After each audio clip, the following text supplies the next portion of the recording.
Hi, it's David from Life with Parkinson's. If you're new here, welcome. We hope you'll consider subscribing and also check out our website at lifewithparkinsons.ca for more information about our channel and our sponsors. For everybody else, thank you for keeping up with all of our videos. It's such a joy and an honor to share our lives with Parkinson's together with you. Thank you very much. You are very valued. Today we're going to talk about young onset Parkinson's disease. It's something we really haven't dug into on the channel very much, and that's largely my bias. I always just thought Parkinson's disease was Parkinson's disease, but as I've looked more into young onset Parkinson's disease, I thought maybe my perspective should change a little bit. Maybe I was wrong, because there are quite a few differences between the two. That's what we're going to look at today, the hardships that YOPD can cause regarding emotional problems, physical problems, and financial problems. In my personal situation, I was considered a YOPD, a young onset Parkinson's disease, but the neurologist never really mentioned it. He just called it Parkinson's or Parkinsonism. But if we go by the general grouping, it's basically anybody under 50 diagnosed with Parkinson's disease is considered a YOPD. For this video, I have referenced a number of online articles, and you can find them in the description below if you want to check them out. I thought they were really interesting, so I've included them down there. Let's look at some of the hardships that YOPD can cause. Emotional hardships.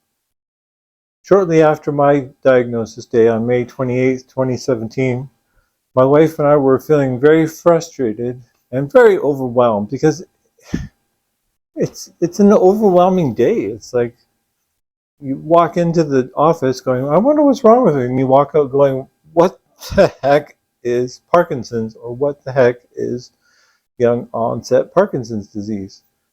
What does it mean? We were searching quite a bit for just really everyday stories, everyday situations of the average person, basically what we're doing now. And that's how this channel came to be. Was my son was like, Dad, you need to start your own YouTube channel. Stop bugging me about trying to find stories. I'm just kidding. He didn't say that, but he was like, why don't you start your own channel if you can't find anything? So he started it for us. One place I spent a lot of time looking for just general tips and tricks and stories were on Facebook groups, and they are really good. But the one thing I found a lot on Facebook groups that were really hard to handle is just like, people would say stuff like, oh, my spouse left me because of Parkinson's. Oh, my boyfriend or girlfriend or whatever left me because of Parkinson's. Or my Parkinson's symptoms have gotten so bad that basically my family's abandoned me. And just after diagnosis, that was just too much for me. I couldn't take it. You know, I'm sure those situations do occur. For us, the diagnosis almost created like a diagnosis day fallout, like just so much coming on you at once. It was just like, would it really get that bad? As Facebook was saying, you know, what's going to happen to me? How fast is it going to progress? How fast am I going to need in-home care? Just the utter shock and disbelief of being diagnosed with a chronic illness at such a young age is really overwhelming. And especially for when I think about other people, you know, our kids were basically grown up and just at the point where they were ready to leave the home.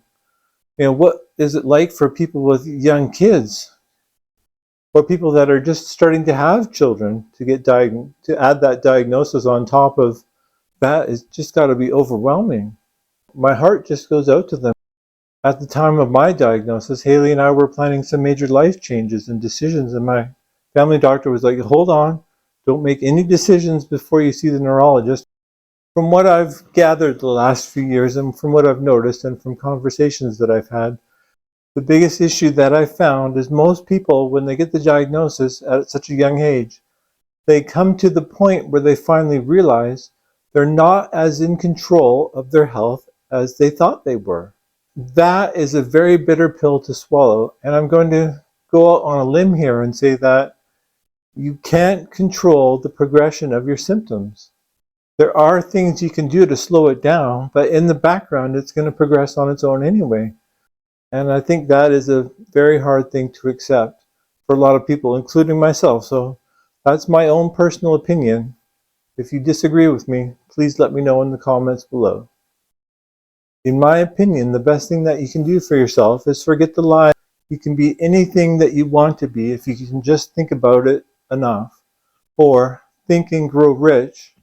Or if you think on it hard enough, you can make yourself better.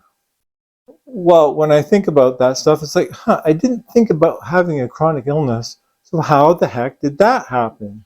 What was I thinking? To wrap up the emotional hardship section, a good thing to do would be to get some counseling, talk to people, talk to any resource at the doctor's office or the neurologist's office, social worker, grief counselor. Physical hardships. Well, young onset Parkinson's disease can cause a lot of unexpected physical hardships, and they come at the strangest time. Well, at least for me. I know all our experiences are different, but if you've been newly diagnosed and you aren't having a lot of bad symptoms, my greatest suggestion to you is to get your bucket list and start knocking some items off there and make some memories. That's what was recommended to me by my neurologist shortly after my diagnosis. And I'm glad I did do some of the things that I did. And I'm still doing them as much as possible. But to knock those off before traveling becomes hard is a good thing to do. And I have news for you. The physical symptoms will come. They took a few years for me, but they do come. Something I found when going through these online articles is that there are a number of symptoms that are kind of related to YOPD that generally classify the illness as being a little bit different from Parkinson's because we're getting it at a younger age and we're going to have it longer. I found that on and off time reactions are generally more attributed to YOPD. Dyskinesia is a little bit more attributed to YOPD. And like focused dystonia. Like I've heard a lot of us around our young age, because we're young whippersnappers, a lot of people have that foot arch where their foot bends up and their toes kind of curl under. I've heard a lot of people talk about that, and I get that in the morning. That's more classified as a YOPD symptom. I don't know why, but because we're younger, we seem to have more of the medication side effects. With the physical hardships of the YOPD, like exercise is going to make a big difference. Right now, I've turned part of my garage into a Parkinson's research facility, I call it, aka man cave. But I'm going to be exploring dancing, ping pong, and boxing, because those are 3 activities that have been specifically proven, along with general exercise, but to help with the Parkinson's symptoms. And I've found so far that dancing has made a big impact, and I've found so far that boxing, especially the speed bag, I don't seem to get the same benefit from the heavy bag than I do from the speed bag, but we'll see how things develop over time. The ping pong's not ready yet, but it should be in a couple weeks. So I will be passing those updates on to you guys.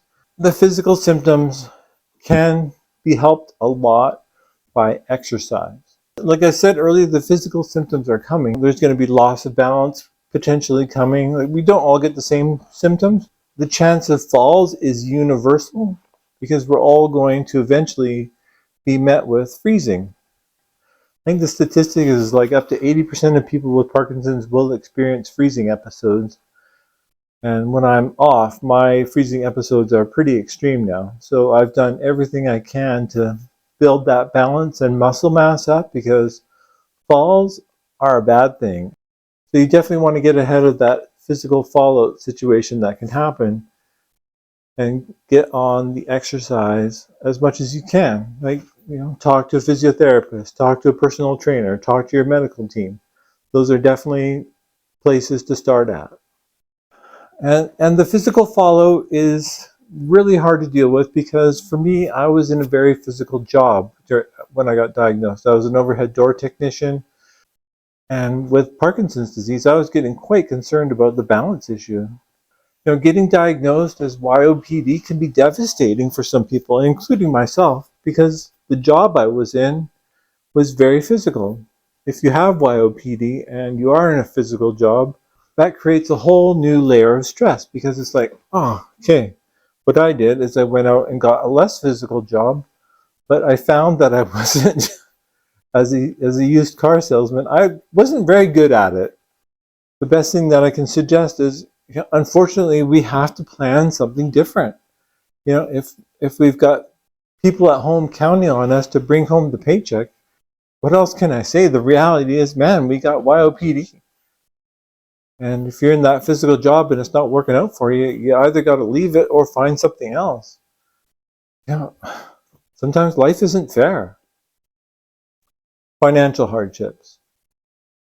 When I was making up the script for this video, this was the hardest area to write. This was the most difficult one, just because I've had Parkinson's now for almost 7 years. The changes I've seen and the stages that we've been through with our finances have been really tough. Because Haley has endometriosis, she hasn't been able to work for a long time either. Her being unable to work, now me leaving the workforce, man, you burn up your savings a lot quicker than you thought you would, because those savings were meant to be when, I retired. When you start taking those backward steps out of the employment world, then your paychecks start falling as well. When you look at our 40s and 50s and our early 60s, those were meant to be our big wealth accumulation years. The years before that, you're paying down your mortgage, your car loans and stuff. And when you've got that all done and dusted, and the kids are moved out and making their own worlds, then you start accumulating your wealth for retirement.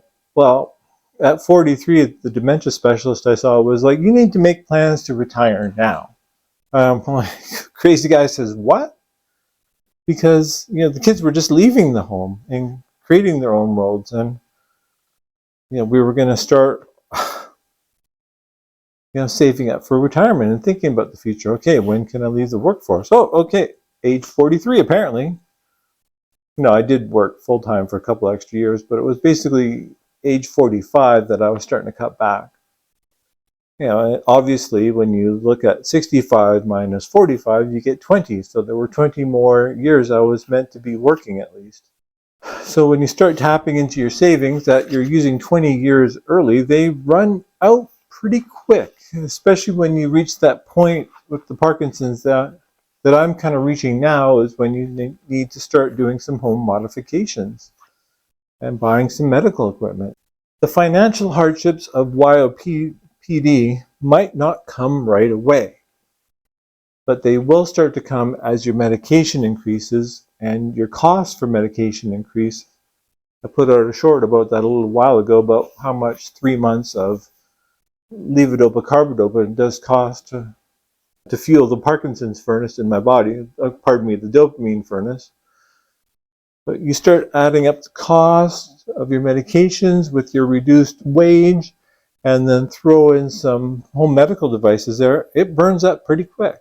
If you've got young kids and stuff and you're thinking about their college funds and you've just been diagnosed with YOPD, my heart goes out to you. It's just, I don't think we count the cost until later, because we've got those savings, we've got the credit available, we've got resources. But as the time progresses, I've found is those resources tend to dwindle because the energy to maintain them obviously goes down. So they do get chipped away at, and this is what the dementia specialist is telling me: you've got to make a plan.